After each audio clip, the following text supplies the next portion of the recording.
Once you realize that every year you're going to do it this way, whether the market's up or down, it gets you to not be taking the market so seriously. You'll have down years and you'll get through them.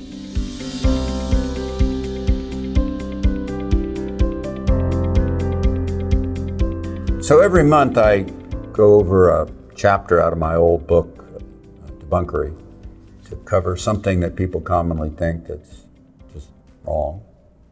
And this time, and I do that. You don't need to get the book. You can just listen to all these ones that I put out every month. They're all online. This month I'm doing bunk number 29, which is that interest pays dividends. You know, a long time ago I used to weigh a lot more than I weigh, and I went to the doctor and he told me I should lose weight, and I did. And he said I was one of the few patients that he ever had that actually did lose the weight that he told him to lose. And he said, this will pay interest. It'll pay dividends when you're older. And I thought, interest and dividends? But the reality is, taking care of your health may reward you in the long term. But for the most part, this view stems from the following concept. I'm getting close to retirement age, or I'm in retirement age, so I have to manage my portfolio more conservatively, and therefore I need it to mostly be in fixed income. Therefore I need interest, I need dividends to pay the cash flow that I'll live on in my retirement years, maybe with my spouse. In my case, I hope certainly with my spouse. And in that, there's this confusion. And the confusion is the cash flow that you need to pay your bills versus the delivery format of that cash flow, which are two separate things. You need a certain amount of money to pay your bills.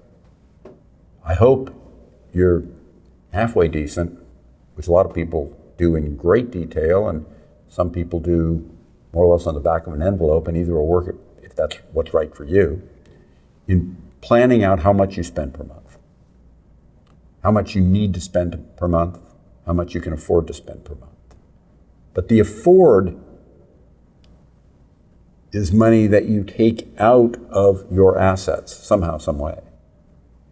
And there's an age-old saying that was very common when I was young, you hear it less nowadays. I can't invade my principal. I have to spend only what I get in interest or dividend income. That's kind of wrong, because again, it confuses the format of the delivery of the cash flow with the usage of the cash flow. If you take your assets and you figure out what you need to spend, you probably have a fairly long time ahead of you in your life that you need this money to work for you. If you're at or approaching retirement age, let's say you're 65, you're probably going to live about another 20 years. If there's two of you, you're a married couple, one of you is almost certainly going to live about 20 years. You might get hit by a car tomorrow and die, but in that case, the rest of this discussion doesn't matter. If you're going to live another 20, and you might live longer than that 20 years, because in the next 20 years, as has been the case in all of the recent decades, medical science keeps making things better, so people tend to live a little longer. Total life expectancy in America has fallen, and you may have read that, but that's because of young people doing stupid stuff, like fentanyl and other things, that make youthful mortality have gone way up. But the people that get to be retirement age, they keep living longer and longer. And you got a long time ahead of you. And you don't want to have too low a rate of return on that money that you need for 20 plus years. And when you think about that, you take today. People will say, I hear often, and I'm going along and a little ring around the rosy to do this for you here, but I'm going to come back to to the book here in a minute.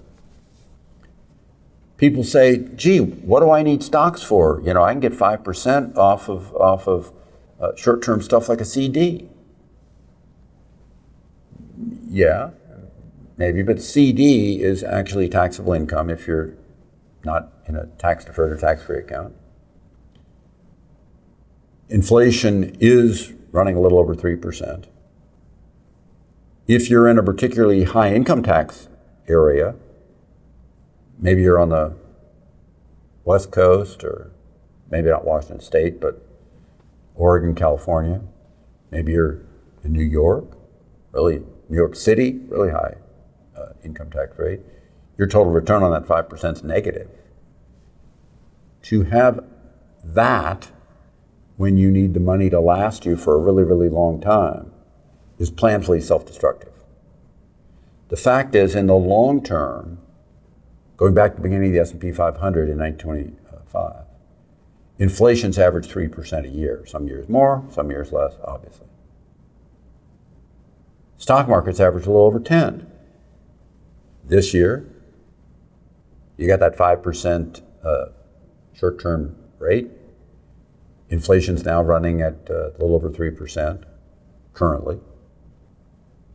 But stocks are already up this year over 17%. The fact of the matter is, in the long term, stocks do better than bonds or cash. What I've always recommended people do is to create what I call homemade dividends. Homemade dividend means figure out what you actually can afford to spend as a percentage of your capital. Aim at relatively liquid, high return on capital assets as categories. Plan irregularly over time to sell a little bit to get your annual cash needs, and pay yourself that. Capital gains have a much lower tax rate than earned income, interest, or dividends, and therefore are advantageous in that regard, relative to interest and dividends, with a higher total return. So take advantage of that, and slowly over the course of the year, sell enough of your principal to generate what's needed for cash flow. If you spend more than about 4% of your principal per year, you're probably eating into your long-term capital if you're going to be around for a long time. You can go a little higher than that if you get lucky a few years, but not a whole lot. And the fact is, this is just a matter of you doing a little personal financial planning and budgeting, and then use your homemade dividends because they're tax advantaged and because you get a higher return that way in the long term. Now,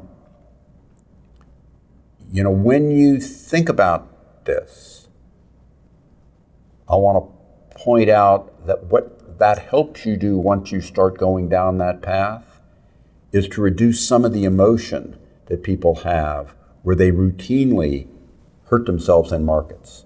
Because once you realize that every year you're going to do it this way, whether the market's up or down, it gets you to not be taking the market so seriously. You'll have down years and you'll get through them. And you'll get your homemade dividend. And you'll take care of your expenses. And because you'll end up over a number of years this way with a higher return and more assets, you'll come to appreciate that. You may not get that in advance, but the concept of the homemade dividends actually ends up being rewarding, tax efficient, and even at today's somewhat higher interest rates that you could get off of a treasury bill or CDs, gives you a better future. Thank you for listening to me. I hope this was useful. I very much hope you enjoyed this video as part of my series on debunking common market myths. To watch more videos like this, click the link on the screen and make sure to subscribe to Fisher Investments' YouTube channel. Thanks so much for listening to me.